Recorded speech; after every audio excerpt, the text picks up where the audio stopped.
um nome que todo joelho vai se dobrar, um nome ao qual toda língua vai confessar. Falamos desse supremo exemplo da humilhação, da exaltação de Cristo, e quando entramos nesse assunto aqui, Paulo ele não vai começar um novo assunto.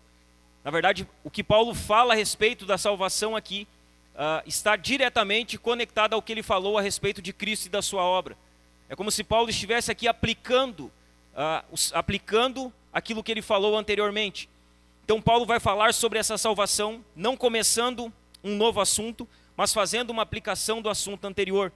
Depois de detalhar os estágios da humilhação e da exaltação de Cristo, Paulo ele cobra um posicionamento da igreja, dando uma ordem para ela, dizendo que ela deveria desenvolver a salvação que havia recebido. Então todo esse texto que nós lemos aqui, ele tem uma palavra central aqui, que é a palavra desenvolvam. Toda essa porção do texto que lemos, ela gira em torno do desenvolvimento da salvação. E é a ordem que Paulo está dando àquela igreja, que eles desenvolvessem a salvação que haviam recebido de Cristo pela graça. Se Cristo ele se humilhou, foi obediente, foi exaltado, então essa obra de Cristo, que é uma obra perfeita, ela não pode permanecer apenas como uma doutrina que nós contemplamos. É muito legal falar sobre a humilhação de Cristo, a exaltação de Cristo, sobre o que Cristo fez para salvar os pecadores, só que essa obra não pode ser uma obra apenas contemplada. Nós não podemos olhar apenas para essa obra e contemplar ela. O que Paulo fala a respeito de Cristo, dos versos 5 a 11, precisa produzir transformação nas nossas vidas. Precisa produzir transformação vívida nas nossas vidas. A salvação, meus irmãos, ela não é algo apenas para ser admirado. A salvação é algo para ser desenvolvido. Nós não contemplamos a obra de Cristo apenas. Nós aplicamos a obra de Cristo nas nossas vidas. E a aplicação da obra de Cristo nas nossas vidas produz frutos. Produz atitudes visíveis, práticas visíveis. Paulo ele vai nos mostrar aqui, nesse texto que lemos, 3 verdades importantes acerca da nossa salvação. Então nesse texto que lemos aqui, Paulo ele vai nos apresentar, vai nos mostrar aqui 3 verdades importantes acerca da nossa salvação. A primeira verdade acerca da nossa salvação que Paulo ele vai nos mostrar aqui é que a salvação é um presente que recebemos. A salvação que recebemos é um presente. Quando Paulo diz no verso 12, nós vamos ficar bastante aqui no verso 12 nesse início do sermão, mas quando Paulo fala aqui no verso 12, nós precisamos ler com atenção o texto. Olha o que Paulo diz: assim, meus amados, como vocês sempre obedeceram, não só na minha presença, porém muito mais agora na minha ausência, desenvolvam a sua salvação. Então veja bem, Paulo está falando que a salvação já era deles, que eles já haviam recebido a salvação. Paulo pede para que eles desenvolvam uma salvação que já haviam recebido. Ele parte de uma realidade já estabelecida. Paulo está partindo da realidade que aquelas pessoas para quem ele está escrevendo já pertenciam a Cristo. Olha como ele se dirige a eles. Ele chama eles de amados. Ele diz que eles já obedeciam na presença dele e que deveriam obedecer também na sua ausência. Paulo não está falando como a estranhos. Ele está falando a pessoas que já haviam crido em Cristo. O verbo desenvolvam aqui, usado por Paulo, ele só faz sentido porque eles já haviam recebido a salvação. Veja bem, não teria como Paulo pedir para que eles desenvolvessem algo que não haviam recebido ainda. A salvação já era deles. E o trabalho que eles tinham agora era de desenvolver a salvação que já haviam recebido. Eles precisavam desenvolver algo que já era deles. A ordem era para que eles desenvolvessem a salvação. Essa ordem revela que a salvação é um dom da graça. E que eles haviam recebido essa salvação. E que agora eles têm que desenvolver essa salvação. Já era deles. Eles precisavam desenvolver. Não era algo que eles conquistariam por meio dos seus esforços. Isso é bem importante aqui. A salvação ela não é uma conquista do homem. Os homens não conseguem conquistar a salvação. Nós não conquistamos a salvação. A salvação não é uma conquista do homem. A salvação é um presente que recebemos de Deus pela graça. É isso que é a salvação. Você não conquista a sua salvação. Você não vai para a eternidade porque você fez algumas coisas dignas da salvação. A primeira verdade que Paulo nos mostra acerca da nossa salvação é que essa salvação, ela é um presente de Deus que recebemos. A salvação é um presente, irmãos. Em primeiro lugar, é um presente fundamentado na obra de Cristo. A salvação é um presente que recebemos. E aonde está fundamentado essa salvação? Na obra de Cristo. Quando Paulo diz lá no verso 12, assim. Essa palavra assim aqui é importante. Em algumas traduções vai dizer portanto. Essa palavra aqui ela está fazendo a conexão entre o que Paulo falou, que nós vimos semana passada, e o que Paulo vai falar a partir de agora. A palavra assim, usada no início do versículo 12, é um elo de ligação entre o que Paulo estava falando e o que ele vai falar agora. A salvação que Paulo menciona aqui não é uma salvação abstrata. A salvação que Paulo está falando aqui é uma salvação que é fruto da humilhação voluntária de Cristo, que nós vimos semana passada. A salvação que Paulo está falando aqui, ela está fundamentada na encarnação real de Cristo. A salvação que Paulo está falando, ela está fundamentada na obediência perfeita de Cristo. A salvação que Paulo está falando aqui, ela está fundamentada na morte substitutiva de Cristo.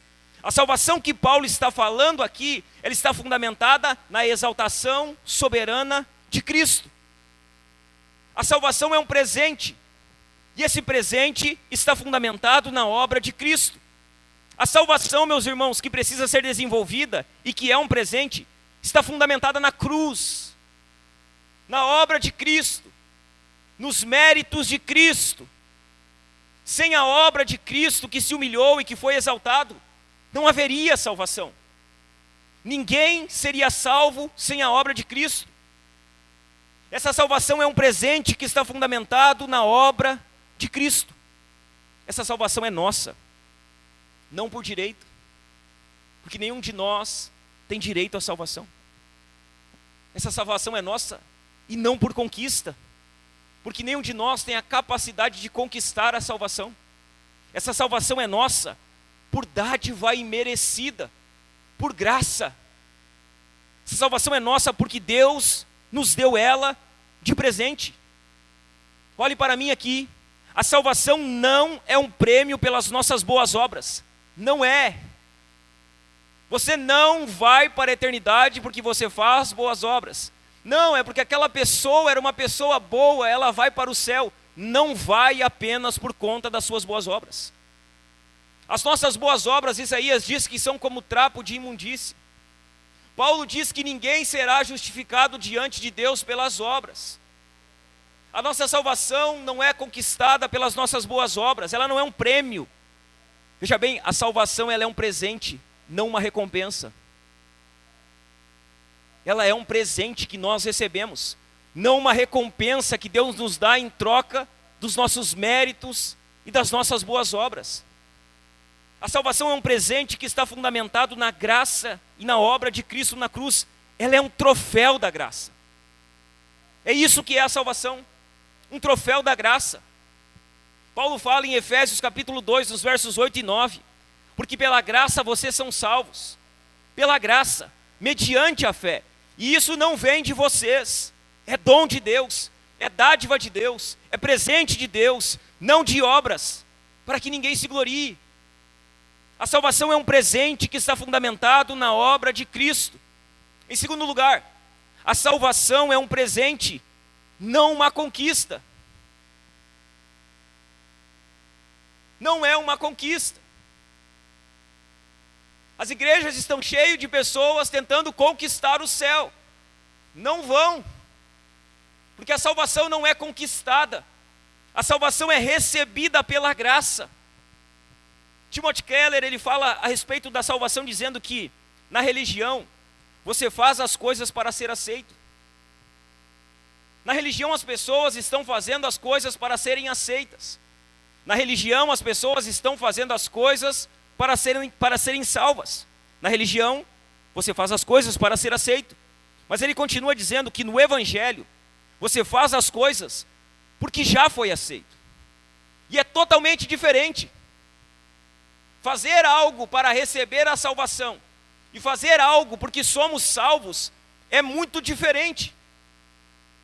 Quem faz algo para ser está com a motivação errada. Nós não fazemos nada para ser salvo porque a salvação é um presente, ela não é uma conquista. Meus irmãos, quantas pessoas vivem as suas vidas tentando conquistar a salvação por meio dos seus esforços?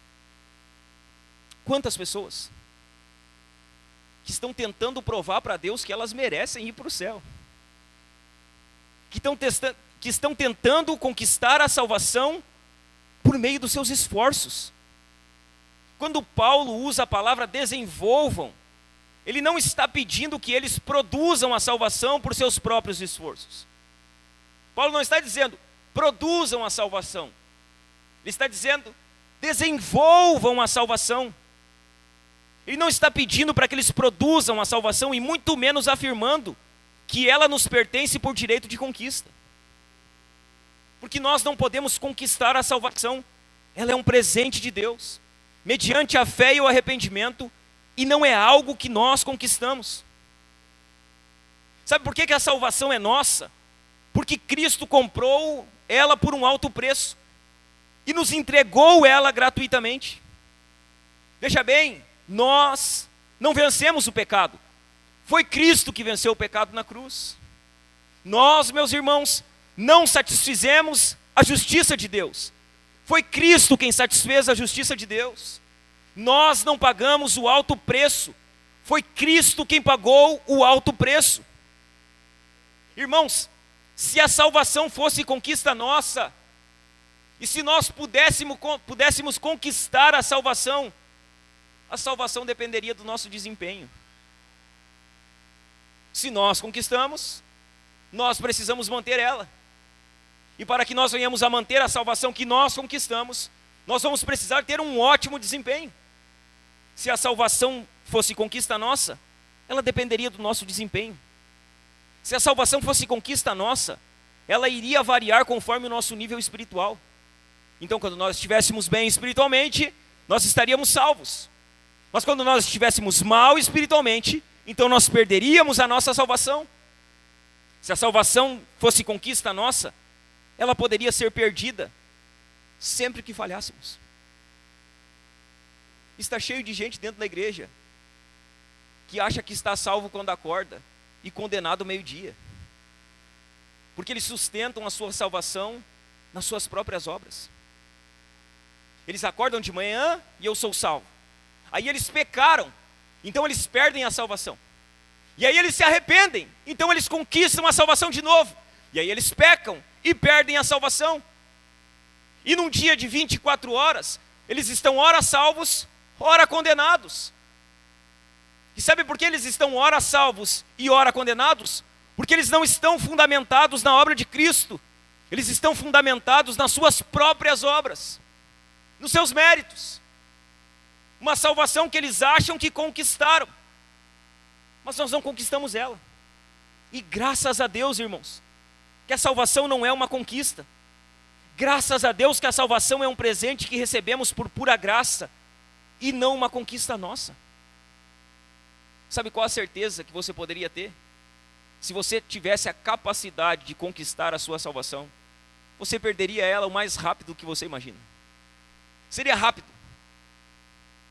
Se você tivesse a capacidade de conquistar, porque não temos a capacidade de conquistar, mas você tem uma certeza: se você tivesse a capacidade de conquistar a salvação pelas suas obras, você perderia ela alguns minutos depois. Mas ela é um presente, ela não é uma conquista. A salvação é um presente, em terceiro lugar, que verdadeiramente nos pertence.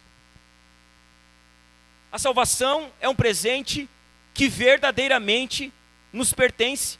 Assim, meus amados, como vocês sempre obedeceram, não só na minha presença, porém muito mais agora na minha ausência, desenvolvam a sua salvação. Ela é um presente que verdadeiramente nos pertence. A grande maioria dos crentes vive as suas vidas sem ter certeza se de fato são salvos. E talvez você está aqui hoje e você não tem certeza se é salvo ou não. A maioria dos crentes vive assim. Eles não conseguem ter a certeza da sua salvação. Eles vivem a vida cristã em constantes dúvidas. Será que eu sou salvo? Eles se perguntam. Eles se perguntam, será que Deus me aceitou? Quando eles pecam, eles perguntam, será que eu perdi a minha salvação? Eles vivem titubeando e não entendem que a salvação pertence a eles verdadeiramente, por não estarem firmados nas doutrinas da graça, que ensinam sobre a certeza da salvação. Muitos crentes, eles ficam pensando que a salvação lhes é dada em um dia e tirada no outro. Por não estarem firmados nas doutrinas da graça, muitos crentes, eles pensam que podem estar salvos em um dia e perdidos no outro. Muitos crentes vivem como se a salvação fosse mantida por performance. E eles estão tentando performar diante de Deus. Então eles pensam assim, se eu oro bastante, então Deus me aceita. Se eu faço boas obras, então eu estou salvo. Se eu vou à igreja, então eu sou salvo. Se eu dou o dízimo, se eu dou a oferta, se eu faço obra de caridade, então Deus me ama. Muitas pessoas, eles tentam manter a sua salvação por performance. Se eles fazem coisas boas, então eles são aceitos por Deus. Mas se eles pecam, então eles foram rejeitados por Deus. E um buraco se abre debaixo deles. E eles instantaneamente caem no inferno. Rapidamente. Salvação por performance. Se eles produzem muito, se eles fazem muito, então eles estão seguros. Só que isso não é a salvação da Bíblia. Essa não é a salvação que o Evangelho nos apresenta. Essa salvação por performance é uma salvação baseada em mérito e desempenho. E veja bem, viver a vida cristã desse modo é viver frustrado. Tentar performar diante de Deus e mostrar para Deus que você é digno de salvação, que você merece a salvação, é viver uma vida cristã frustrada. Nós não vamos conseguir alcançar o padrão necessário para a nossa salvação pelo nosso desempenho e mérito. Sabe por que muitas vezes você está frustrado com você mesmo? Porque você está tentando provar para Deus que você merece. Você está tentando provar para Deus que você é digno. Só que sabe o que acontece? Você dá 2 passinhos para frente e você decepciona o Senhor. Você peca. Você faz o que não deveria fazer. Você pensa o que não deveria pensar. Você toca onde não deveria tocar. Você fala o que não deveria falar. E aí você percebe que não alcançou o padrão. Anda frustrado, desanimado. Não tente provar para Deus que você merece a salvação, porque você vai se frustrar. Nós não merecemos. Nós recebemos ela por graça. A salvação, irmãos, ela é pela obra de Cristo. E pela obra de Cristo somente. É a obra de Cristo somente. A salvação é um presente que nos foi dado para sempre. Romanos 8:1. Já não há mais condenação para aqueles que estão em Cristo Jesus. É um presente que nos foi dado para sempre. Se nós somos salvos por Cristo, nós estamos salvos e permanecemos salvos para sempre em Cristo. É o que Paulo diz em Romanos, no capítulo 8, dos versos 31 a 39, ele diz que nada pode nos separar do amor de Deus que está em Cristo Jesus. Que nada. E ele dá diversos exemplos disso. Ele pergunta, quem condenará? Falando a respeito dos eleitos de Deus, ele diz, é Cristo Jesus quem morreu, ou melhor, quem ressuscitou, o qual está à direita de Deus e também intercede por nós.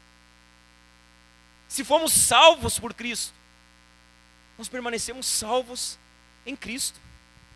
Se nós fomos, uma vez feitos membros da família de Deus, nós não vamos ser deserdados. Deus não é um pai que adota os seus filhos. e depois, quando os seus filhos pecam, ele lança os seus filhos fora. Nós somos adotados na família de Deus. Nós somos feitos filhos de Deus. Paulo diz em Romanos capítulo 8, no verso 17, e se somos filhos, somos também herdeiros, herdeiros de Deus e cordeiros com Cristo. Se com ele sofremos, para que também com ele sejamos glorificados. Se nós somos adotados na família de Deus e feitos membros da família de Deus uma vez, seremos para sempre. Meus irmãos, uma vez que as ovelhas de Cristo, uma vez que nos tornamos ovelhas de Cristo, nós jamais seremos arrancados das suas mãos. Jamais. O próprio Jesus, ele fala em João 10, dos versos 27 a 29. As minhas ovelhas ouvem a minha voz, eu as conheço e elas me seguem. Eu lhes dou a vida eterna, jamais perecerão e ninguém as arrebatará da minha mão. Aquilo que o meu Pai me deu é maior do que tudo, e da mão do Pai ninguém pode arrebatar. A salvação é um presente, fundamentado na obra de Cristo. É um presente e não uma conquista. A salvação é um presente que verdadeiramente nos pertence. A salvação é um presente recebido pela graça, meus irmãos. É um presente, você não conquista ela. Você e eu não conseguimos conquistar a salvação. Mas na prática, olhando para a sua vida, meu irmão e minha irmã, quando falamos da salvação, na prática, você tem encarado a obra da salvação como algo que você merece e conquista, ou como algo que você recebeu sem merecer? Na prática. Não na teoria, naquilo que nós estamos falando. Na prática, como você vive a sua vida cristã? Você vive como alguém que está buscando merecer a salvação? Ou você vive como alguém que recebeu a salvação pela graça? A obra de Cristo na cruz é suficiente para que você tenha certeza da salvação? Quando você olha para o que Cristo fez, isso é suficiente? Ou você está sempre querendo dar uma ajudinha para Deus? Não, é que é 50-50. Deus faz a parte dele na salvação e eu faço a minha parte. Não. É 100% Deus. É obra de Deus do início ao fim. A obra de Cristo na cruz é suficiente? Ou você tenta dar uma ajudinha para Deus, procurando merecer a sua salvação? Meu irmão, a sua certeza de salvação está em quem? Está em Deus ou está nas suas obras? Está em você ou está na obra de Cristo? A primeira verdade acerca da nossa salvação que Paulo nos mostra é que ela é um presente, é uma dádiva, não conquistamos ela. Ela nos é dada de forma imerecida. A segunda verdade a respeito da salvação que Paulo nos mostra é que essa salvação que é um presente e que nós não conseguimos alcançar pelas nossas obras e pelos nossos méritos, essa salvação ela deve ser desenvolvida. Que é o que Paulo fala no verso 12. Assim, meus amados, como vocês sempre obedeceram, não só na minha presença, porém muito mais agora na minha ausência, desenvolvam a sua salvação com temor e tremor. Essa salvação recebida pela graça precisa ser desenvolvida. E o que isso significa? Isso significa, em primeiro lugar, que a soberania de Deus, ela não anula a responsabilidade humana. A salvação nos foi dada, nós não alcançamos ela pelas nossas obras, nós não alcançamos ela pelos nossos méritos, nós não conquistamos ela, mas nós temos uma responsabilidade com a salvação que nós recebemos pela graça. Essa salvação, ela não anula a soberania de Deus. Há sempre dois equívocos muito comuns a respeito da salvação. Os mais comuns. O primeiro deles é pensar que a salvação é o resultado do esforço humano. Esse é o primeiro equívoco comum. A maioria das religiões prega que o homem ele abre o seu caminho até Deus. A maioria das religiões prega uma salvação meritocrática, baseada em boas obras. E o primeiro equívoco comum à salvação é que ela é resultado do esforço humano. O segundo equívoco comum a respeito da salvação é pensar que a salvação é uma parceria do homem com Deus. Tem gente que pensa isso. Então Deus ele faz a parte dele na salvação e eu preciso fazer a minha parte na salvação. Então há um equívoco de pessoas que pensam que há uma parceria. Esse segundo equívoco aqui, é importante você compreender isso aqui. Esse segundo equívoco aqui, ele é também chamado de sinergismo. É a salvação sinergista. E o que é o sinergismo? A palavra sinergismo significa a cooperação entre Deus e o homem na realização da salvação. Então tem pessoas que creem na salvação sinergista, na salvação que o homem ele coopera com Deus, que Deus ele envia a graça preveniente, mas que o principal personagem na salvação não é Deus. O principal personagem na salvação é o homem. O sinergismo ele crê que o homem ele pode aceitar ou rejeitar a salvação recebida.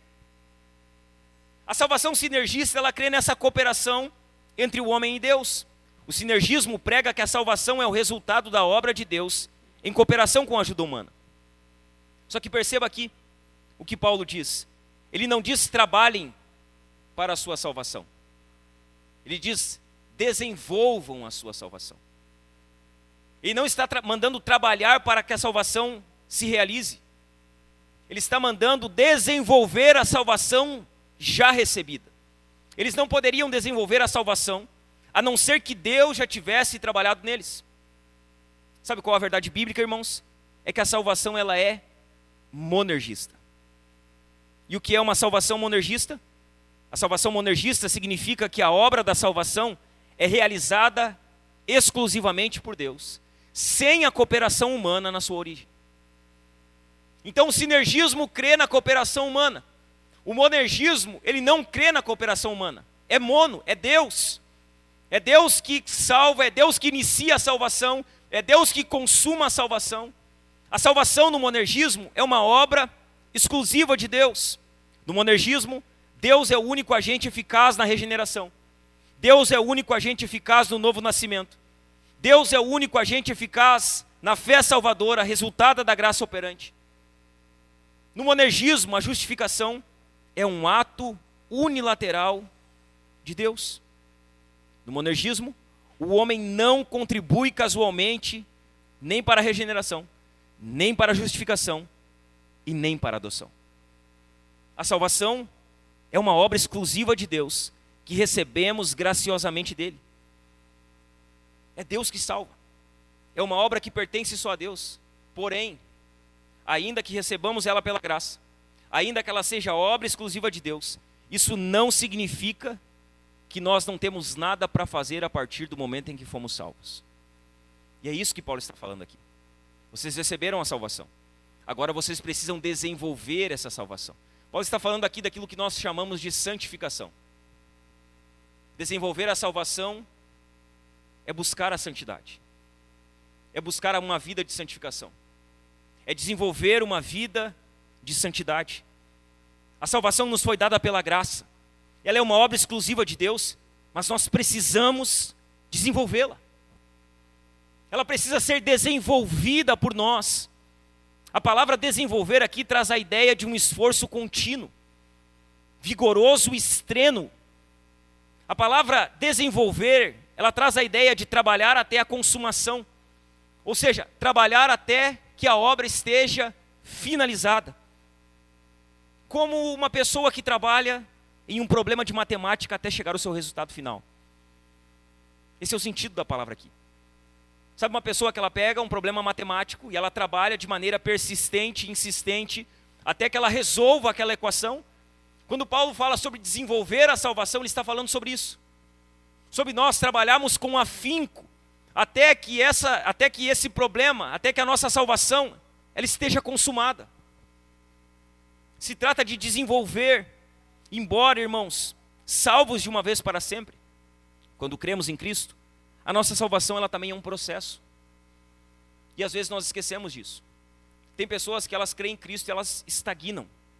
Elas param. A salvação é um processo. Nessa primeira parte que nós falamos de ser um presente, obra da graça, esse é o primeiro processo da salvação. E nesse primeiro processo nós somos salvos da culpa do pecado. Então não há mais condenação para nós. Nós cremos em Cristo. Fomos justificados. Fomos livres da condenação do pecado. Mas essa salvação, ela continua. Quando nós somos salvos da culpa do pecado, nós entramos no segundo processo. E o segundo processo dessa salvação é que estamos sendo salvos do poder do pecado. Nós somos salvos da condenação, mas o pecado está em nós ainda. Ele ainda habita o nosso corpo mortal. E nós lutamos, ou deveríamos lutar contra o pecado, porque ele está em nós. E esse processo de estar sendo salvos do poder do pecado, é aqui que a salvação está sendo desenvolvida. É aqui que a santidade deve estar sendo desenvolvida. Nós somos salvos da culpa do pecado. Nós estamos sendo salvos do poder do pecado. Mas um dia, nós seremos salvos da presença do pecado, que é a glorificação. Então a salvação é esse processo. A graça que recebemos de Deus, ela não é uma desculpa para fazer nada. Não, eu fui salvo pela graça. Jesus me amou. Eu sou um eleito de Deus. Olha só, eu tenho certeza da minha salvação. Só que está parado. Não cresce em santidade. Não luta contra o pecado. Não cresce na vida espiritual. Não desenvolve as disciplinas espirituais. Irmãos, essa não é a graça da salvação. A graça da salvação não é uma graça que nos serve de desculpas para não fazer nada. A graça que recebemos, ela nos dá uma forte razão para fazer tudo que está diante de nós. Não é uma graça barata. Tem muita gente que crê em uma graça barata. Eu estou salvo, não importa o que eu faça. Não importa sim. E nós vamos ver que importa o que você faz. Porque se você não faz as coisas que um salvo faz, importa muito o que você faz. Importa mais do que você imagina. Não, eu sou um salvo, mas vive como um ímpio? Não, então você não é um salvo. E isso importa. A graça nos foi dada, nós recebemos uma salvação por graça, imerecida, sem méritos. Mas essa graça não é uma graça barata que nos deixa parado. Ela não é uma desculpa para que vivamos no pecado. Eu pequei, mas é que Deus é gracioso comigo. Não. Essa não é a graça que salva. Recebemos de graça a salvação. Mas agora nós precisamos cultivá-la. Nós precisamos desenvolvê-la. Nós não fazemos isso para ser salvo. Nós cultivamos e desenvolvemos a salvação porque nós fomos salvos. E é isso que os salvos estão fazendo. Os salvos, eles não estão dizendo que Deus é soberano, a graça me alcançou, e deixando a sua responsabilidade de lado. Porque a soberania de Deus não anula a responsabilidade humana. Porque somos salvos. Nós fazemos as coisas de um salvo. Não fazemos nada para ir para o céu. Mas nós somos do céu a partir do momento em que cremos em Cristo. Então nós fazemos as coisas que as pessoas do céu fazem. A salvação deve ser desenvolvida. Em primeiro lugar, significa que a soberania de Deus não anula a responsabilidade humana. Em segundo lugar, isso significa que o desenvolvimento da salvação produz reverência. O desenvolvimento da salvação produz reverência. Na parte B do versículo 12, Paulo diz: desenvolvam a sua salvação com temor e tremor. Ou seja, desenvolver a salvação produz reverência. Quando Paulo usa aqui, quando ele fala sobre temor e tremor, Paulo não está falando aqui de temor servil, como o temor de um escravo se arrastando aos pés de seu senhor. O temor que Paulo está falando aqui não é o temor diante da perspectiva do castigo. Ele não está falando de ter medo. Paulo está falando de um outro tipo de temor. O temor que Paulo fala aqui é reverência diante da majestade de Deus. Desenvolvam a salvação de vocês com reverência diante da majestade de Deus. Esse temor aqui é o reconhecimento de que estamos lidando com um Deus santo, com um Deus majestoso, com um Deus que é glorioso. E nós não queremos ofender a esse Deus. Nós não queremos desagradar a esse Deus, depois dele ter nos amado ao ponto de nos dar o seu Filho para morrer em nosso lugar. Paulo está falando aqui de um temor reverente. Esse temor aqui é uma espécie de ansiedade para fazer o que é certo. Desenvolvam a sua salvação com temor e tremor. Desenvolvam a sua salvação com uma ansiedade para fazer o que é certo. Com uma ansiedade para fazer aquilo que agrada ao Senhor. É sobre esse temor que Paulo está falando. Meus irmãos, muitos hoje não tremem mais na presença do Senhor. Eles não tremem mais na presença do Senhor. Eles possuem um fraco senso de temor. Infelizmente, nós vivemos no meio de uma geração irreverente, que não reverencia mais o Senhor. Uma geração que trata Deus como tu, você, meu amigo, meu brother, meu parceiro, meu camarada. Não, nós estamos falando do Senhor. O Senhor não é o nosso brother, o Senhor não é o nosso camarada, o Senhor não é tu, o Senhor não é você, Ele é o Senhor. O Senhor majestoso, o Senhor santo, o Senhor glorioso. Nós confundimos, irmãos, ter intimidade com Deus com ser irreverente com Deus. Não é porque eu posso chamar Deus de meu brother porque eu tenho intimidade com Ele. Meus amigos, nós estamos falando do Senhor, não dos nossos colegas de trabalho. É o Senhor. Tratar Deus como tratamos qualquer outras pessoas é irreverência. Por muito menos, Deus matou Uzá. Por muito menos. Apenas por ele ter tocado a arca da aliança de maneira irreverente, Deus fulminou ele, atravessou ele, matou ele de maneira instantânea. Nós vivemos no meio de uma geração irreverente. Deus é tratado com irreverência, com profunda irreverência.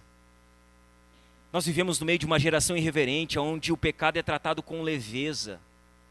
Não chame de pecado, fale que é erro, fale que é um deslize, fale que foi uma fraqueza, mude o nome do pecado. Irreverência. Nós vivemos no meio de uma geração irreverente que trata o pecado com leveza. Nós vivemos no meio de uma geração irreverente que a santificação é tratada como opcional. Não é, eu cresço em santidade se eu quiser, mas eu sou salvo. A graça me alcançou. Irreverência. Pura irreverência. A graça de Deus, meus irmãos, ela não produz banalidade. A graça de Deus, ela produz um temor reverente. Quanto mais alguém entende a graça, mais reverente se torna, porque entende o preço que foi pago, entende o que aconteceu na cruz, entende o valor do sangue que foi derramado. Desenvolver a salvação significa que o desenvolvimento da salvação vai produzir reverência. Em terceiro lugar, desenvolver a salvação significa que tanto a salvação quanto o desenvolvimento da salvação são obra de Deus em nós. No verso 13, Paulo diz assim: porque é Deus quem efetua em vocês tanto o querer como o realizar, segundo a sua boa obra. Desenvolver a salvação significa isso, que tanto a salvação quanto o desenvolvimento da salvação são obra de Deus em nós. É Deus quem desperta o desejo dele em nossos corações. O começo do processo de salvação, ele não depende de nenhum desejo humano. É somente Deus que pode despertar esse desejo. Em nós, meus irmãos, não há nenhum desejo por Deus. Em nós não havia nenhum desejo pela obra de Deus. Todo o desejo que há em nós e que houve em nós no momento da salvação, ele não procede de nós, ele procede da obra do Espírito dentro de nós. Nós achamos que nós viemos, nós achamos que nós cremos, nós achamos que nós aceitamos. A pergunta é, por que nós cremos? Por que nós viemos um dia? Por que nós aceitamos? Porque nós quisemos? Mas por que nós queremos a Deus e outras pessoas não querem? Não é porque nós usamos bem o nosso livre-arbítrio e eles usaram mal. Então quer dizer que nós somos mais sábios do que as pessoas que não aceitaram a Cristo. E nós vamos ser salvos, não porque Cristo nos salvou na cruz, mas porque nós usamos bem o nosso livre-arbítrio. Há pessoas que julgam que a salvação acontece assim. Há pessoas que julgam que a salvação acontece porque um dia elas responderam. E de fato elas responderam. Mas elas só responderam porque Deus trabalhou anteriormente no coração delas. Nós só respondemos um dia porque Deus trabalhou anteriormente em nós. Eu escolhi a Deus. Sim, você escolheu a Deus, voluntariamente. Mas antes que você escolhesse a Deus, Deus escolheu você primeiro. Antes que você desse uma resposta a Deus, Deus ele veio primeiro a você. Ele chamou você primeiro. Mesmo no desenvolvimento da salvação, nós temos consciência de que é Deus que está trabalhando em nós por intermédio do Espírito Santo. Não é apenas no início da salvação. No desenvolvimento da salvação, também é Deus. É Deus por meio do Espírito, nos santificando. É Deus por meio do Espírito, aplicando a palavra no coração, no nosso coração. Sem a obra de Deus em nosso coração, jamais teremos a vontade livre quando se trata de realidades espirituais. Não, mas eu acredito no livre-arbítrio. O livre-arbítrio não leva ninguém ao céu, mas ele levará muitas pessoas ao inferno. O livre-arbítrio ele é sempre usado para que os desejos da carne venham ser satisfeitos. As pessoas sempre vão dizer, eu posso fazer isso porque eu tenho livre-arbítrio. Livre-arbítrio, livre vontade. A vontade não é livre. Desde a queda de Adão, a vontade é cativa ao pecado. Em Adão todos nascem escravos do pecado. Então a nossa vontade não é livre. A nossa vontade é cativa do pecado. Nós éramos escravos do pecado. Era isso que nós éramos. Não, mas é que eu tenho livre-arbítrio. Não temos. Não tínhamos. Para escolher a Deus? Jamais. Você tinha livre escolha para a roupa que você usava, para a comida que você comia, para o trabalho que você iria trabalhar. Mas para as coisas espirituais, impossível. Estávamos cativos, nascemos cativos do pecado. Não temos a capacidade de escolher a Deus de maneira livre, sem a intervenção do Espírito Santo. O Espírito precisa operar em nós antes, para que nós venhamos a responder com fé. E sem a intervenção do Espírito, ninguém responde com fé. Ah, mas eu não acredito nisso. Eu acredito no livre-arbítrio. Ok. Você tem todo o direito de acreditar no livre-arbítrio. Se você não quiser acreditar no que eu estou falando, acredite no que as Escrituras dizem. E o que as Escrituras dizem? Efésios capítulo 2, os versos 1 a 3. Olha o que as Escrituras dizem a respeito da condição do homem sem Cristo. Ele vai dizer assim, Ele lhes deu vida, quando vocês estavam mortos em suas transgressões e pecados, nos quais vocês andaram no outro tempo, segundo o curso deste mundo, segundo o príncipe da potestade do ar, do espírito que agora atua nos filhos da desobediência. Entre eles, também nós todos andamos no passado, segundo as inclinações da carne, fazendo a vontade da carne e dos pensamentos. Éramos, por natureza, filhos da ira, como também os demais. Não, mas é que eu acredito no livre-arbítrio. Eu acredito que eu posso escolher a Deus. Morto espiritualmente? Como alguém morto espiritualmente consegue escolher a Deus de maneira livre, se está morto? Um morto não escolhe nada. Um morto está morto. Ele não se auto-ressuscita. Ele não levanta da sua morte espiritual e diz, agora eu me auto-ressuscitei e eu vou, pela minha livre vontade, crer em Jesus. Isso é impossível. Essa era a nossa condição. Sabe quem nós éramos? Nós estávamos mortos em transgressões e pecados. Nós seguíamos o curso deste mundo. Nós seguíamos o príncipe da potestade do ar. Nós éramos filhos da desobediência. Nós seguíamos as inclinações da nossa carne. Fazíamos a vontade da carne.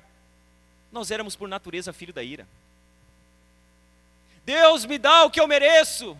Se Deus nos desse o que nós merecíamos, Ele teria que despejar a sua ira sobre nós, porque era isso que nós merecíamos. Nós éramos por natureza filhos da ira. Era isso que éramos.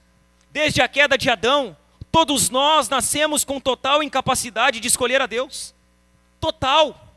Ninguém jamais pôde desejar a Deus sem que primeiro Deus predisponha a sua vontade. É Deus que faz a obra primeiro. Deus é aquele que inicia a salvação. Mas Ele também é aquele que desenvolve a salvação em nós.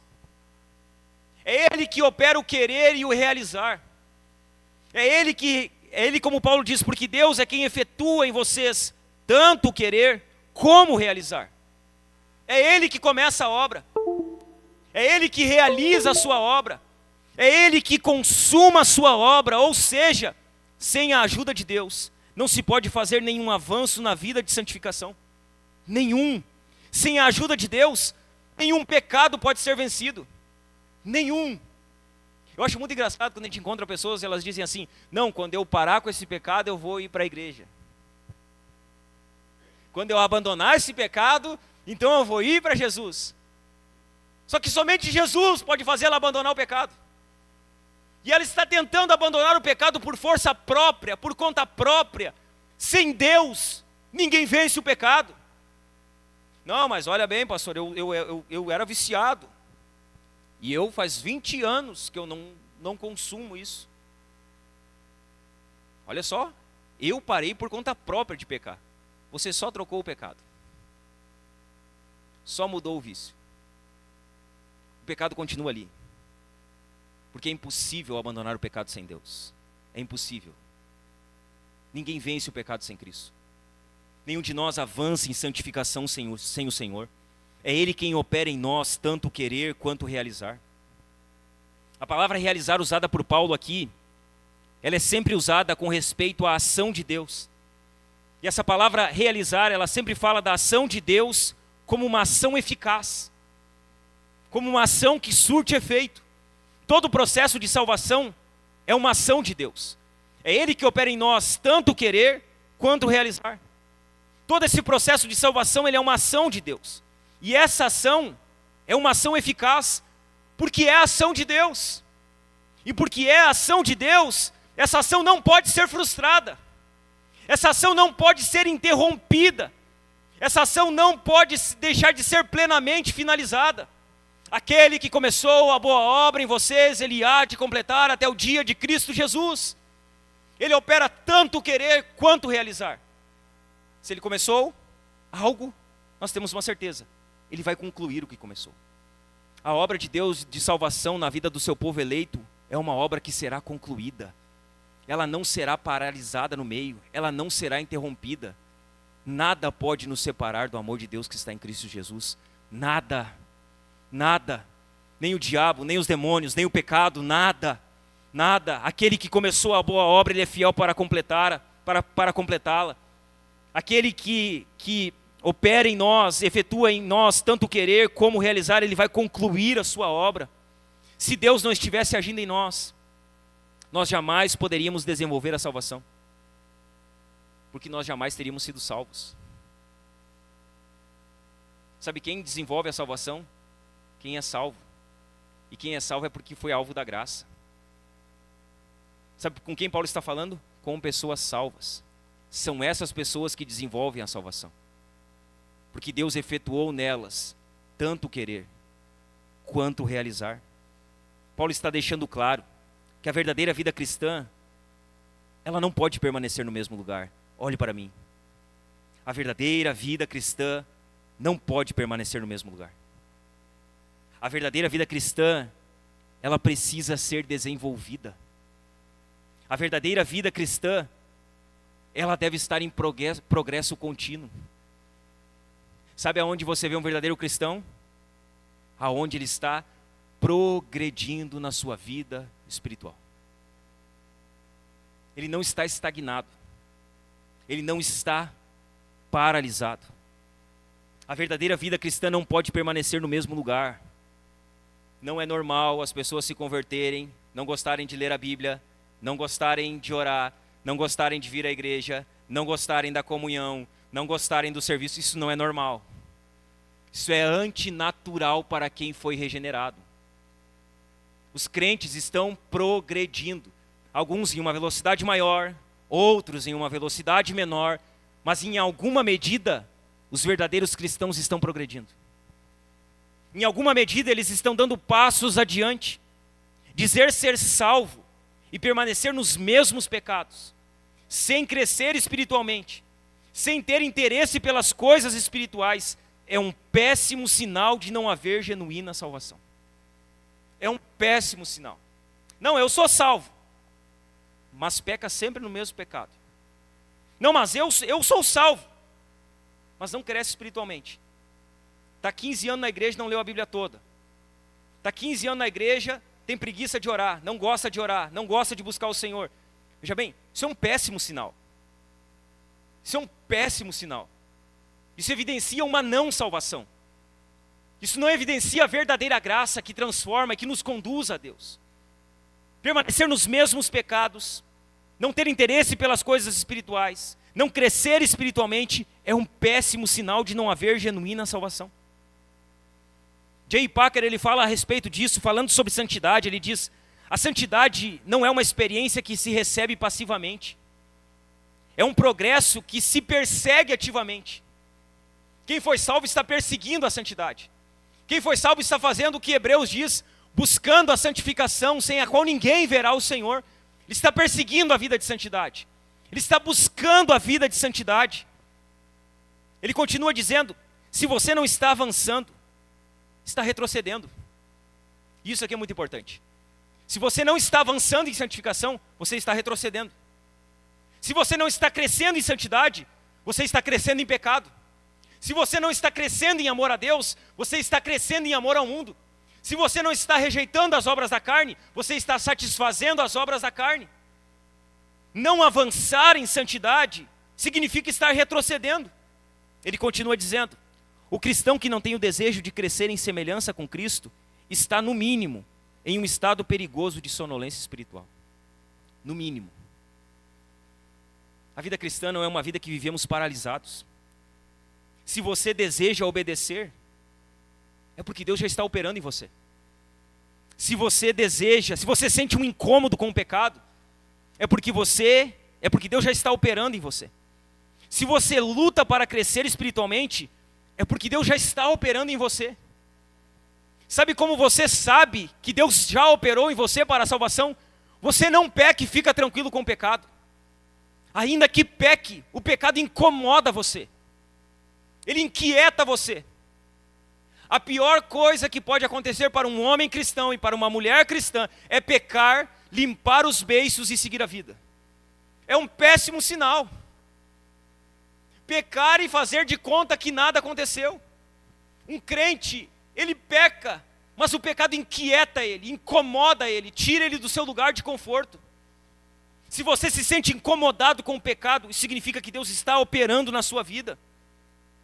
Se você tem problema com a obediência a Deus, mas se você deseja isso, eu preciso obedecer a Deus, eu quero obedecer a Deus, significa que Deus está operando em você. Agora, se você não se preocupa com a obediência a Deus e a sua palavra e aos seus mandamentos, isso é um péssimo sinal. Um péssimo sinal. Veja bem, meus irmãos, a nossa responsabilidade, ela não compete com a soberania de Deus. A nossa responsabilidade, ela é o reflexo do Deus soberano que operou nas nossas vidas. Aquele que efetuou em nós tanto querer quanto realizar. A salvação, ela precisa ser desenvolvida. E a pergunta que eu faço para você é: você tem desenvolvido a sua salvação? Você tem buscado desenvolver a sua salvação? Esse temor que Paulo fala, um temor que tem uma espécie de ansiedade para fazer aquilo que é certo, esse temor está em você? Aquele temor assim, sabe, que você está no seu dia a dia e você diz: eu não posso entristecer o Senhor. Eu não posso pecar contra o Senhor. Eu não posso desobedecer o Senhor. Eu quero agradar o meu Senhor. Eu quero agradar aquele que me salvou. Você tem esse tipo de anseio, de desejo? Esse tipo de temor que anseia para fazer o que é certo? Quando nós falamos da soberania de Deus na salvação, o que o entendimento da graça soberana de Deus na salvação tem produzido na sua vida? Não, eu sei que eu sou salvo pela graça, eu sei que eu fui salvo uma vez, eu estou salvo para sempre, sou calvinista de 5 pontos, sou reformado, eu venço todos os debates, eu mostro que arminiano está errado, equivocado na salvação. Isso não me interessa. O que me interessa é o que o entendimento da salvação pela graça tem produzido na sua vida.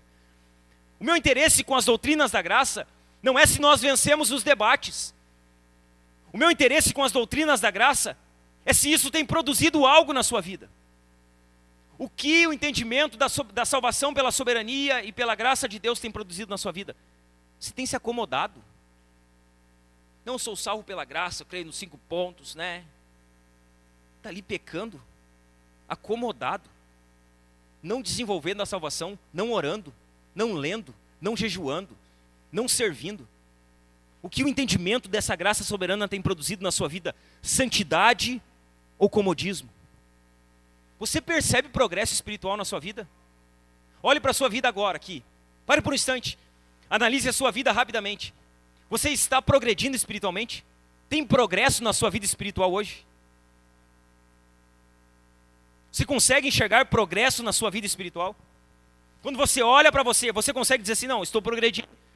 Ainda que a passos curtos, ainda que a passos lentos, tenho vencido os pecados, tenho confessado os meus pecados, tenho me alimentado da palavra, tenho orado a Deus, tenho servido, tenho buscado congregar. Você consegue olhar para a sua vida hoje e enxergar progresso espiritual na sua vida? Ou você é o mesmo crente do dia da conversão? Ou você é o crente do primeiro dia que você se converteu? Você consegue enxergar progresso, perceber progresso na sua vida espiritual? Há mais fome pelas coisas espirituais hoje do que havia no princípio? Há mais fome? Você ora mais hoje? Você lê a Bíblia mais hoje? Você evangeliza mais hoje? Você consegue olhar para a sua vida e ver assim, eu tenho mais fome pelas coisas de Deus? Há mais desejo de obedecer a Deus hoje do que havia no princípio da sua conversão? Esse desejo está em você? Há incômodo com o pecado hoje? O pecado incomoda você, irmão? Quando você peca, você se incomoda? Você fica triste? Você dobra o seu joelho e diz, Senhor, me perdoa, eu pequei, Senhor, não tenho vencido esse pecado. Tenho pecado constantemente contra ti. O pecado te incomoda ou você já trata o pecado como algo que faz parte da sua vida? Você tem avançado? Tem progredido? A terceira verdade acerca da nossa salvação que Paulo ele nos mostra é que essa salvação, além de ser um presente de Deus, além de ser uma salvação que precisa ser desenvolvida, a salvação que Paulo nos mostra, a terceira verdade, essa salvação ela precisa ser demonstrada. Não existe salvação para si. Deus nos salvou e a salvação de Deus, ela vai refletir para fora. Ela vai ser externada. A salvação deve ser demonstrada. A salvação recebida por graça e que deve ser desenvolvida, ela não fica sem frutos visíveis. A árvore boa dá bom fruto. E dá para ver o fruto. Dá para olhar e dizer, tem fruto. É crente mesmo. Não é só de botar a Bíblia debaixo do braço, é crente. A vida é de crente. As atitudes é de crente. Os hábitos é de crente, a família é de crente. Os frutos são visíveis. Se Deus está operando em nós, então essa operação precisa produzir evidências concretas. A salvação verdadeira nunca é apenas uma experiência interna e individual que Deus faz dentro de nós. A salvação recebida, ela se traduz em transformação prática. A salvação que recebemos pela graça vai ser visível. Ela precisa ser demonstrada. A salvação deve ser demonstrada, e Paulo nos mostra aqui algumas maneiras. A primeira delas, a salvação deve ser demonstrada por meio de relacionamentos transformados. Veja comigo o verso 14. A salvação deve ser demonstrada, em primeiro lugar, por meio de relacionamentos transformados. No verso 14, Paulo diz assim: façam tudo sem murmurações, nem discussões. Tudo sem murmurar, sem contender. Tudo. Paulo está falando sobre tudo. Ele está retornando aqui ao problema básico na igreja de Filipos. Ele está falando aqui novamente sobre aqueles crentes que estavam fazendo coisas com a motivação errada. Sobre o partidarismo, sobre as discordâncias que haviam entre eles, sobre a divisão que havia dentro da igreja de Filipos. Sabe o que Paulo instrui eles? A demonstrarem a sua salvação por meio de seus relacionamentos. E ele fala de duas atitudes. Ele diz que eles deveriam demonstrar essa salvação por meio de relacionamento, tendo uma primeira atitude. Eles deveriam fazer tudo sem murmurações. Façam tudo sem murmurações. A palavra murmuração aqui, ela traz a lembrança do murmúrio de rebelião e da infidelidade dos filhos de Israel peregrinando no deserto. Então Paulo aqui, ele está tomando a imagem de Israel no deserto. O povo mais murmurador da história. O povo que mais murmurou. Paulo ele toma essa figura aqui. Aquele povo, o povo de Israel, eles murmuravam contra Deus e murmuravam contra Moisés. Eles reclamavam repetidamente das dificuldades e do desejo de voltar para o Egito. Que povo incrível! Eles estão no Egito, estão reclamando. Deus tira eles do Egito, coloca eles no caminho da terra prometida, eles murmuram. Eles têm fome, Deus dá pão, eles reclamam do pão. Quando eles querem carne, Deus dá carne, eles reclamam da carne.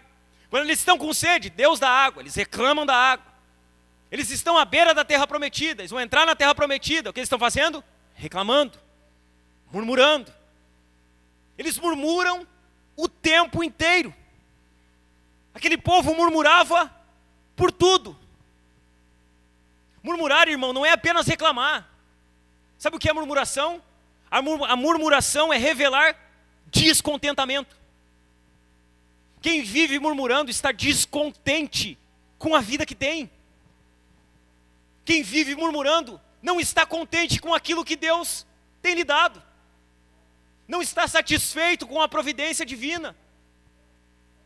O murmurador está sempre descontente. Ele está descontente com as circunstâncias. Então as coisas nunca estão boas. Nunca está como ele quer. Nunca está do desejo e do agrado dele. O murmurador, ele está descontente com as pessoas. As pessoas também nunca são boas o suficiente para o murmurador. Elas sempre são isso, ou sempre são aquilo, ou sempre são daquele jeito. O murmurador ele também nunca está contente com a liderança. Você imagina Moisés, o homem mais manso do mundo. Ele conseguiu perder a entrada na terra prometida, porque ele se irou com a murmuração do povo. Um povo que viu Moisés abrir o Mar Vermelho. Um povo que viu Deus usar Moisés para enviar as pragas. E um povo que vivia reclamando da liderança de Moisés. Descontentamento. O murmurador, ele revela o seu descontentamento com a providência de Deus. E esse é o ponto principal. Sempre que você está reclamando de algo, murmurando a respeito de algo, no fundo você está reclamando e murmurando e demonstrando o seu descontentamento para com Deus. Porque o fim último de todas as coisas é Deus. Então nós temos o que Deus nos dá. É Deus que provê em todas as áreas da nossa vida. E quando nós estamos reclamando daquilo que temos, nós estamos dizendo para Deus que nós não estamos contentes com o que Ele tem nos dado. O murmurador está sempre descontente. No Antigo Testamento, Israel murmurava porque não confiava na bondade de Deus. Eles foram libertos, mas não estavam satisfeitos. E eu acho lindo quando a gente lê o Pentateuco e começa a dizer, como é que aquele povo reclamava tanto? Olha tudo que Deus fez para eles e eles murmuravam tanto. Você acha que você é diferente do povo de Israel? Sério mesmo? Você acha que você é melhor do que aquele povo? Você murmura também, irmão. Seguidamente você está reclamando daquilo que você tem, insatisfeito com o que Deus tem te dado. Seguidamente você está abrindo os seus lábios para reclamar. Você pede, Deus te abençoa, você reclama do que Deus te dá. Deus é gracioso, continua te abençoando e você continua reclamando. A casa nunca está boa, a comida nunca está boa, o salário nunca está bom, a família nunca está boa, a igreja nunca está boa, nada está bom. Nós não somos melhores que eles. Nós repetimos seguidamente o mesmo erro e o mesmo pecado deles. A murmuração, irmãos, é o som da incredulidade. O murmurador é um incrédulo. Ele revela que o coração dele ainda não descansou plenamente na soberania de Deus. E Paulo diz, vocês querem de fato demonstrar a salvação? Não murmurem. Façam todas as coisas sem murmuração. Aí Paulo dá uma segunda atitude aqui. Além de fazer tudo sem murmuração, eles deveriam fazer tudo sem contendas. No verso 14 ele diz: façam tudo sem murmurações nem discussões. Contendas. A palavra contenda descreve disputas e debates inúteis, e até mal intencionados que geram dúvidas e vacilações.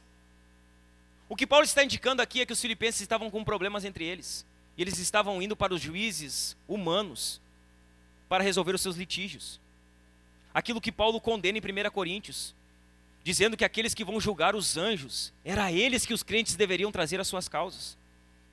Havia litígios e eles estavam procurando os tribunais pagãos para resolver os seus problemas.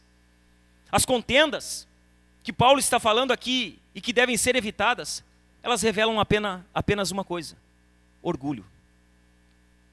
As discussões e contendas, elas revelam orgulho. Contenda, irmão, é o conflito motivado pelo ego.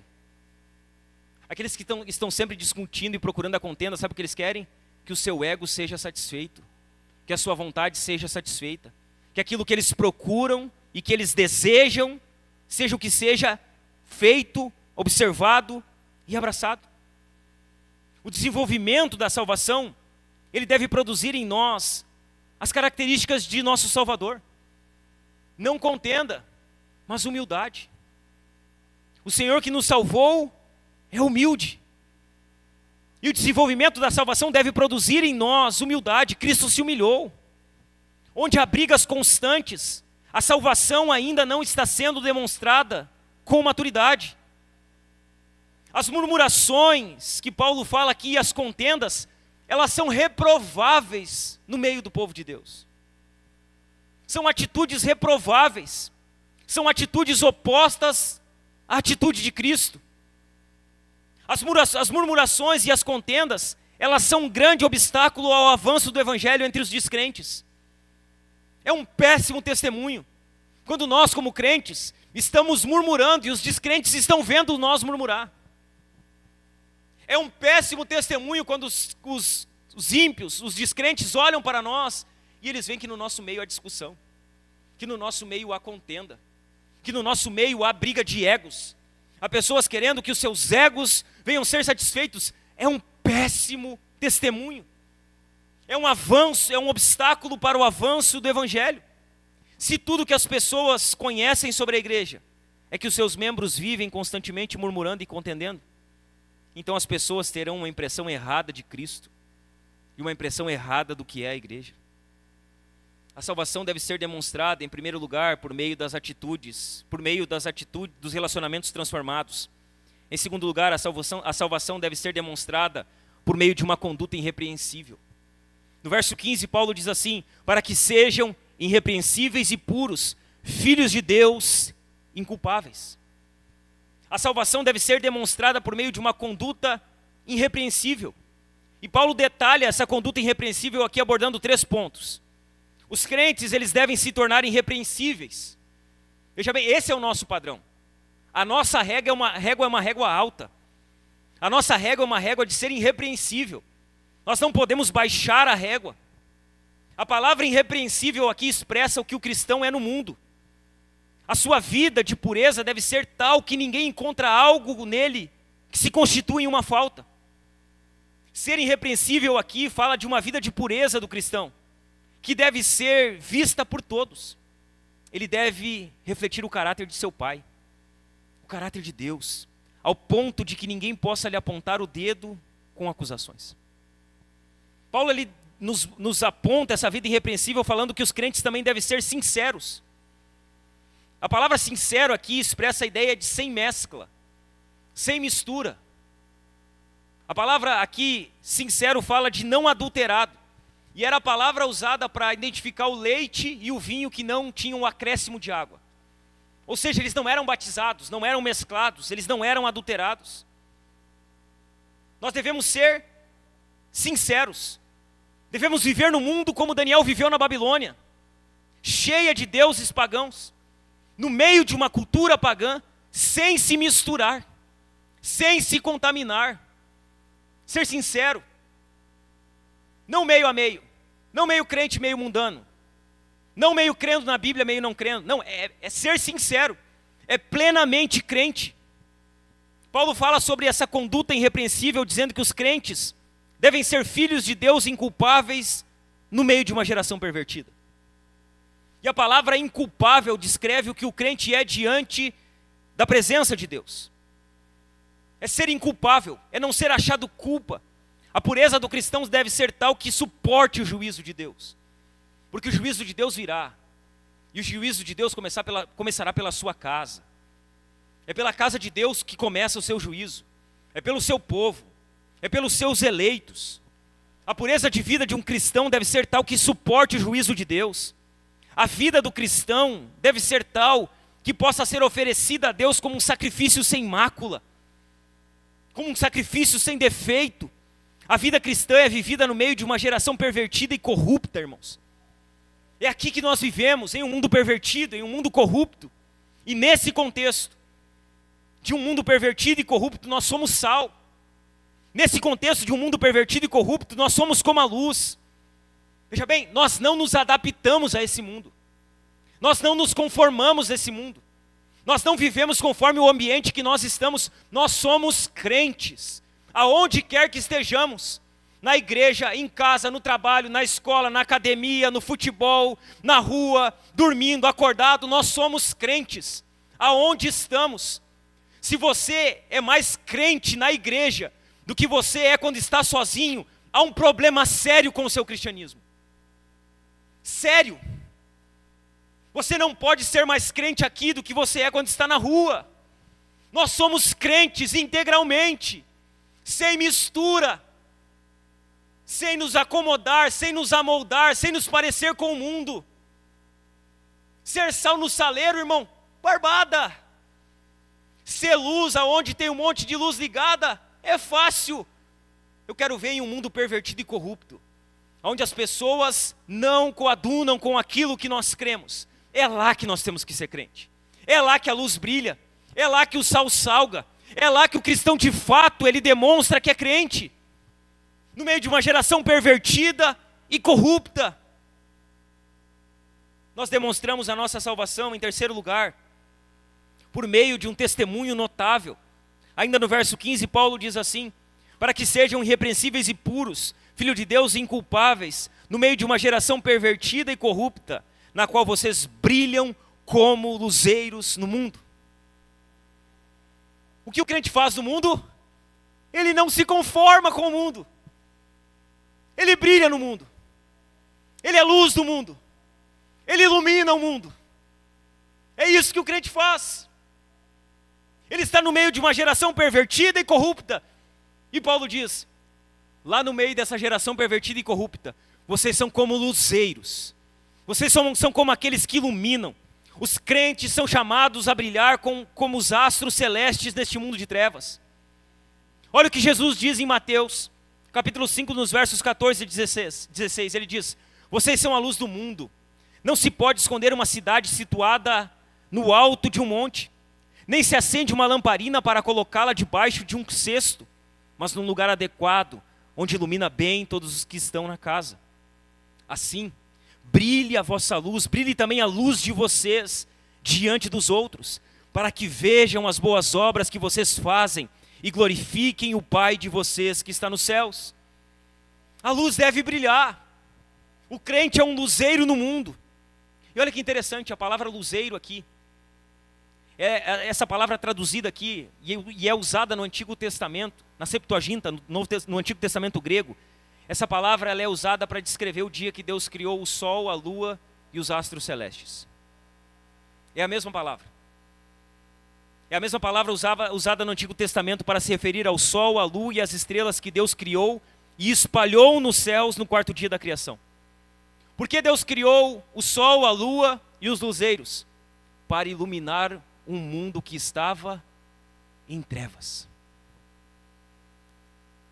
É para isso que serviam os luzeiros. Eles foram criados por Deus não para brilharem para si, mas para brilharem, para promover a luz ao mundo todo. O mesmo é verdadeiro para os crentes. Eles vivem para os outros. Eles brilham para os outros. Eles iluminam os outros.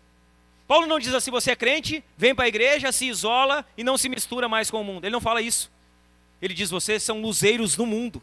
É lá fora, é lá no meio dos pecadores, é lá no meio das trevas, é lá que vocês precisam iluminar.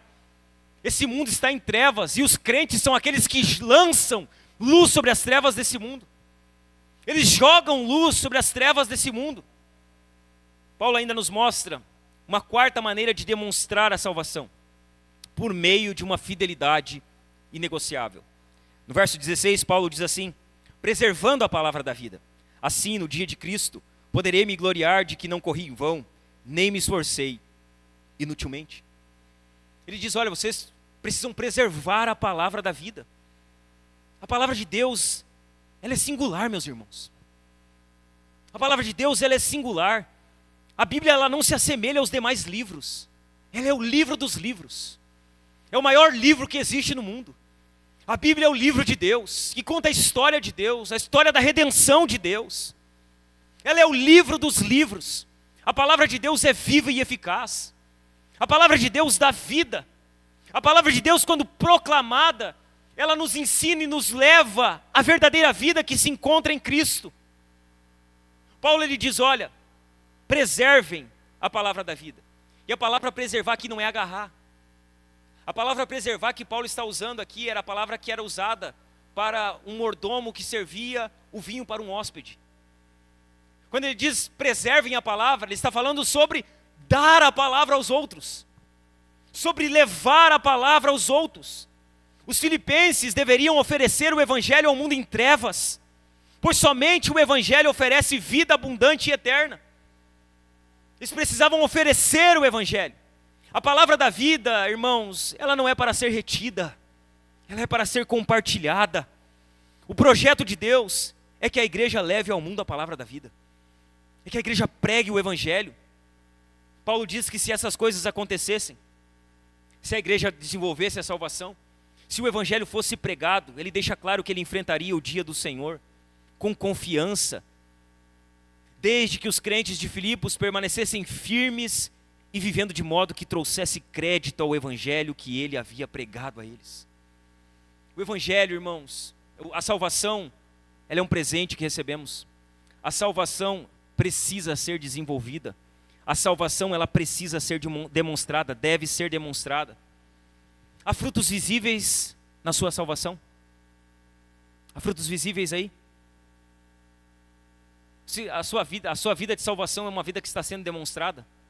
Você consegue olhar para a sua vida agora e achar 3 frutos visíveis de que você foi salvo? Rapidamente? Você consegue olhar para a sua vida e encontrar 3 frutos? Rápido. 3 frutos, esses aqui são 3 frutos visíveis da minha salvação. Você encontra isso rapidamente? A salvação que precisa ser demonstrada, ela é visível na sua vida? Você consegue citar alguns frutos rapidamente? Hoje, meu irmão, você tem sido alguém contente com o que Deus tem te dado? Você vive contentamento? Ou você vive reclamando? Vive murmurando? As pessoas dizem assim: não, eu não estou reclamando, eu só sou ambicioso. Você não é ambicioso, nem ambiciosa. Você é avarento. Se você não está satisfeito com o que você tem, isso não é ambição, isso é avareza, ganância. E a Bíblia diz que a avareza é idolatria. Às vezes nós não estamos contentes com o que temos e dizemos assim: não, é que eu tenho ambição de conquistar coisas maiores. Se você não é grato pelo que você tem hoje, você não vai ser grato com alguma coisa maior que você conquistar ali na frente. Vai só mudar. Quando você conquistar aquilo que você quer, você vai dizer assim: não, mas é que agora eu preciso dar um outro passo de ambição. Agora eu quero outra coisa maior. Quero alcançar o next level, o outro nível. Vocês caíram no papo dos coaches. Suba o nível, alcance um novo nível. Avareza, falta de contentamento, falta de ser agradecido com aquilo que Deus já tem te dado. O que você tem sido hoje? Alguém que está contente com o que Deus tem te dado? Ou alguém que tem por hábito de reclamar e murmurar por aquilo que tem? Como você tem vivido no meio desse mundo pervertido e corrupto? Como você vive nele como luz? Você é luz, meu irmão. Você é sal. Você tem salgado esse mundo, conservado esse mundo. Você tem lançado luz sobre as trevas desse mundo. Você tem condenado as obras das trevas por meio da vida que você vive. Você é sal e luz. ou você é um crente mundano, que vive como o mundo. Como você tem vivido no meio desse mundo pervertido e corrupto? Você tem oferecido o evangelho a esse mundo que está em trevas? Ou você tem vergonhinha do evangelho ainda? Não, é que eu não vou falar do evangelho para essa pessoa, porque eu não sei o que ela vai pensar. Mas não importa o que ela vai pensar. Importa que você tem que obedecer. Há um mandamento para que você pregue. Você tem pregado o evangelho, ou você tem se envergonhado do evangelho? Aos jovens aqui que estão na escola, no meio dos seus colegas, vocês têm pregado o evangelho para eles, ou vocês têm vergonha de dizer que vocês são crentes, que vocês vão na igreja, que vocês servem a Jesus? Vocês têm pregado o evangelho, ou vocês têm tido vergonha do evangelho? Vocês têm oferecido o evangelho a esse mundo em trevas, ou vocês têm tido vergonha do evangelho? A salvação é um presente, precisa ser desenvolvida, precisa ser demonstrada. Diante desse sermão, você precisa agir, você precisa tomar alguma atitude, você precisa fazer algo diante dessa mensagem. E eu tenho aqui algumas soluções, algumas opções, algumas dicas para você. Diante desse sermão, haja. Em primeiro lugar, abandone toda a confiança na justiça própria. Abandone. Pare de confiar na sua justiça própria. Examine o seu coração e identifique se há algum resquício de orgulho, achando que o seu desempenho espiritual te torna mais aceitável diante de Deus. Examine o seu coração e veja ali se você não está tentando ser salvo pelas obras, se você não está tentando merecer a sua salvação. Arrependa-se, irmão, da tentativa de tentar ajudar a Deus na sua salvação. Se arrependa disso. Aprenda a descansar exclusivamente na obra substitutiva de Cristo. Haja. Em segundo lugar, aplique-se com diligência aos meios de graça. Deus nos dá os seus meios de graça, e eles são diversos. Nós precisamos fazer uso dos meios de graça. Visto que Deus é quem opera em nós o querer e o realizar, não seja negligente. Você não pode ser alguém negligente. Use a força que Deus Ele dá para que você busque a santificação. Não negligencie. Você precisa orar. A oração é um meio de graça que Deus nos concede. Você precisa ler as Escrituras. As Escrituras são um meio de graça que Deus nos concede. Você precisa adorar, porque a adoração é um meio de graça que Deus nos concede. Você precisa congregar, porque o congregar é um meio de graça que Deus nos concede. Você precisa participar do pão e do cálice, porque o pão e o cálice são um meio de graça que Deus nos concede. Nós precisamos aprender a fazer uso diligente dos meios de graça. Ore, estude sistematicamente as Escrituras. O progresso espiritual, ele não é opcional. Ele é uma evidência de que a vida de Deus está em você. Você precisa agir. Em terceiro lugar, mortifique o pecado da murmuração. Mate a murmuração na sua vida. Reconheça que a reclamação é, em última análise, uma rebelião contra a providência divina. Em última análise é isso. Quando você murmura, você está se rebelando contra o Deus provedor da sua vida. Decida hoje, meu irmão, glorificar a Deus através de uma vida de contentamento. Decida ser contente, mesmo em meio às aflições. Decida ser contente. Demonstre a sua satisfação. E demonstre que a sua satisfação está em Cristo. E não nas coisas, não nos objetos, não no dinheiro, não nas circunstâncias. Você precisa agir. Em quarto lugar, cultive uma conduta que testifique o Evangelho. Viva de tal maneira que a sua vida pública não contradiga a sua confissão de fé. Sola Escritura na confissão de fé, sola Escritura na vida prática. É sola Escritura. Não é somente as Escrituras para pregar, para falar, para debater e para ensinar. É somente as Escrituras na vida prática, na obediência, no dia a dia. Abrace as Escrituras. Viva uma vida pública que não contradiga a sua confissão de fé. No meio de uma sociedade moralmente corrompida, mantenha uma integridade inegociável, para que o nome de Deus não seja blasfemado por causa do seu comportamento. Que o seu comportamento exalte Deus, glorifique Deus, engrandeça a Deus. Você precisa agir. Em quinto e último lugar, proclame a palavra da vida com intrepidez.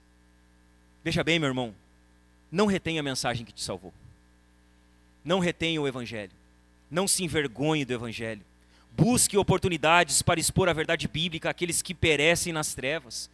Está cheio de pessoas perecendo, elas precisam do Evangelho. Nós precisamos pregar o Evangelho. A salvação que você recebeu por graça, ela deve agora transbordar em um testemunho fiel e corajoso. Pregue o Evangelho. Proclame a palavra da vida com intrepidez. Leve o Evangelho a outras pessoas. Desenvolva a sua salvação. Guarde isso, ela é um presente de Deus, precisa ser desenvolvida e ela precisa ser visível, precisa ser demonstrada. As pessoas precisam enxergar que nós somos salvos, que nós somos filhos de Deus e a nossa vida precisa testificar sobre isso, meus irmãos. Amém, meus irmãos? Amém? Vamos ficar de pé?